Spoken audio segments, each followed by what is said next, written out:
Wednesday. Wednesday's words of wisdom. We are going to look at the squat.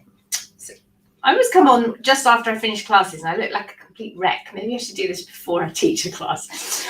So this morning we did a core class, so all about abs and working through the lower back. So that's what we do on Wednesday mornings.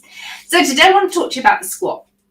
One of my favorite exercises. The great thing about the squat is you don't need any equipment to do this exercise, and you can vary it up in so many different ways. So there's so many different ways to do the squat. But what we'll do first of all is we'll just look at a very, very basic squat and why we do it and how many times a day or a week we should be doing it as well. So beauty of the squat is it works your calves, it works your thighs, it works your bum, it works your core, it works the back of the thighs. So you get a really good lower body workout. And this is really important as well because we need to have these muscles really strong. Okay, so these are the muscles that we use for everyday walking. It strengthens your hip flexors as well. It also increases your mobility in your hips. So, oh gosh, there's so many reasons to do the squat. Anyway, yeah, so we want strong legs. We want them for walking up the stairs, for walking, for getting up and down off the floor. Okay, so we need to have strong legs because they're carrying everything.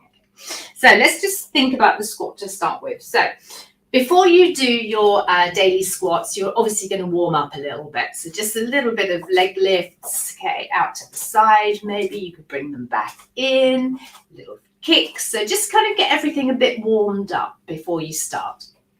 Okay, so we want the feet to be just about outside of our own shoulder distance. Okay, so you don't want to come too narrow. There is a narrow squat, but we're talking about the very basic squat here.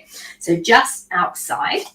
And then the first thing I want you to think about is that we're going to be folding from here. Okay, so this is like the very, very top of the thighs, just here. Okay, so first thing we want to do is fold here. Now, we continue pushing the bottom behind us.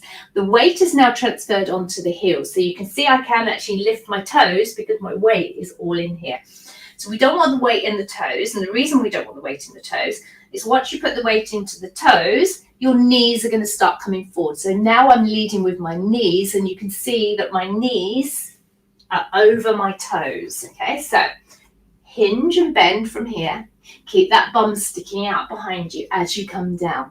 Now, when you first start your squat, you're probably going to come to about here. That's absolutely fine. Stand, squeeze the bum muscles. As you get stronger, you want to start to bring that squat more down to parallel. Stand, so you really have to push up now and squeeze. Okay, that squeeze is really important as well because it just gives those glutes, your bum muscles, a little bit of extra work. So that's your basic, okay? Then we can take it into a slightly wider and we can maybe come down a little bit further because we've now got more mobility in the hips because we've opened up the legs. We can turn it out. This is sumo, or if you're a ballerina, this would be your second position, okay? And as we come down, we're now pushing the knees out. So you don't want to let the knees drop in like this, okay? Using those inner thigh muscles. We're now working the inner thighs as well as everything else. And again, up. Now, there's loads of variations on that. So we can do a squat with a hold, and we just hold it for a period of time. We could do a controlled pulse. And this is the same whether you're in sumo or whether you're in normal squats. You could just hold it here, or you can hold and pulse. You can also then turn your squats into cardio. So if you want to, if you're okay with jumping, we can actually now bring them into squat down, jump and land, jump and land. Now you won't be able to do many of those. They're really tough. You can also do that in your sumo or your plie. Okay, so down and up, down, up, down. Okay, so you can see how you can vary the squat without any equipment at all. You can also obviously hold equipment to make it even harder, but it's a fantastic exercise. So you need to be doing, if you're just starting off exercise, you want to learn how to warm up first. You want to learn how to stretch your legs out after you've done this. And then about 3 times a week, you need to be doing 3 sets of about 12 to 15 squats. So you can see I'm out of breath just doing a couple of jumps. That's terrible. So 3 times a day, 3 days a week, 12 to 15 squats. Now, if you're interested in strengthening your legs and you fancy a 30-day squat challenge, a free challenge, just pop me a message wherever you're watching, pop me a message, just tag me, and I will let you know how we can do that together. And we can do it live to make sure that you do it as well. So, okay, so a little recap then. Legs just outside of hip distance.